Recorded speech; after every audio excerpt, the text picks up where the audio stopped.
Hai, cho danh là khi nhom so nhà topic để nhom trong vậy ngày nít cứ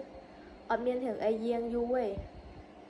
ở miền thường ai giang du ở miền thường ai đè viên đâu du ở hồ của chuột nhớ miền lăng hay miền cho hai thường để dân chuột mà ngay có việc đôi khi nào nghe thầu chắc nhớ mẹ làm ha ai để dân chuột ngay nâng hay dân cơ tham với chữ hụt bột và hay dân cơ tham mày viên nặng bạc ngay nâng cho chú cho đây mày cái đời té bớt ai bờ ngay ai tôi nhá cứ ra ta chấp đâm lên ra ta chấp đâm xa ra ta chấp đâm nhưng ngày chẳng ấy là nhóm trong vậy cứ hưởng bộ bạc và để dân chụp ngay nữa tầm phết á ba tay nào ha ủa thì họ bà dân chụp hình là về stress hay về thừa dân depressed maintain á bàn tay dân học lên tha nothing lasts forever cứ bây giờ dân vui nè cái ấy để dân chụp á để dân có tha mẹ viên ng bạn ngay năng tay viên còn bạn ngay năng em bờ nào hết mình chưa chấp ram xuốngคนaiให้ตลอดตะมือhướng cha cha nó không chịu vào đại viên ធ្លាប់កើតឡើងមកហើយយើងមានអារម្មណ៍ថាវាជាថ្ងៃចុងក្រោយរបស់យើងប៉ុន្តែយើងក៏ឆ្លងផុតវាមកសុវត្ថិភាពអីដែលយើងជួបនៅក្នុងជីវិតណាវាជាអញ្ចឹងណាអូខេវាជាជីវិតវាមានឡើងហើយវាចោះវាមានវាជាអញ្ចឹងខ្ញុំមិនដឹងខ្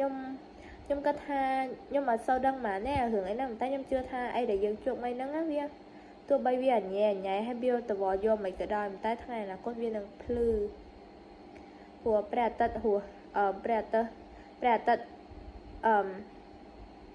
ចាំងថ្ងៃរងថ្ងៃអេនឹងនិយាយពាក្យខ្មែរមិនទេណាព្រះអាទិត្យគឺចាំងថ្ងៃរងថ្ងៃអញ្ចឹងអីដែលខ្ញុំចង់និយាយគឺទោះបីរឿងថ្ងៃហ្នឹងណាយើងជួបវាពិបាកមែនទែនហ្មងយើងគិតថាមេឃវានឹងអារម្មណ៍ថ្ងៃហ្នឹងខ្យល់ជុះចូលអីក៏ដោយដែលយើងគិតថាវាពិបាកហើយយើងពិបាកចិត្តតែណាហើយវា nothing lasts forever ឯងទីទៀតវាផុតទៅហើយទីទៀតវាឆ្លងផុតហើយអានេះចិត្តឆ្លងឆ្នាំហើយចិត្តឆ្លងឆ្នាំហើយមានថ្ងៃដែលខ្ញុំថតវីដេអូនេះគឺខែ11អញ្ចឹងវាចិត្តឆ្លងឆ្នាំហើយ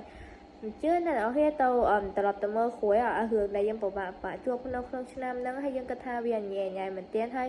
មេឃវានឹងអារម្មណ៍ថ្ងៃហ្នឹងហើយក៏ខ្យល់ជុះចូលមិនក៏ដោយយើងឆ្លងផុតមកបានអស់ហើយណាលោកនេះគឺហ្នឹងគឺយើងនៅមានជីវិតអាហ្នឹងគឺយើងអហើយព្រោះយើងនៅមានជីវិតអញ្ចឹងខ្ញុំគិតថាអីដែលទោះយើងមានថ្ងៃដែលវាពិបាកមែនទែនហ្មងថ្ងៃដែលវាអាក្រក់មែនទែនណាតែ nothing lasts forever ណាគេទីទៀតវាផុតហើយអញ្ចឹង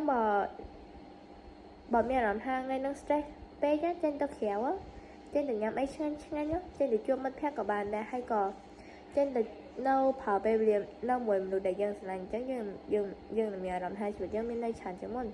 អីខ្ញុំចង់និយាយមានតែប៉ុណ្ណឹងទៅហើយ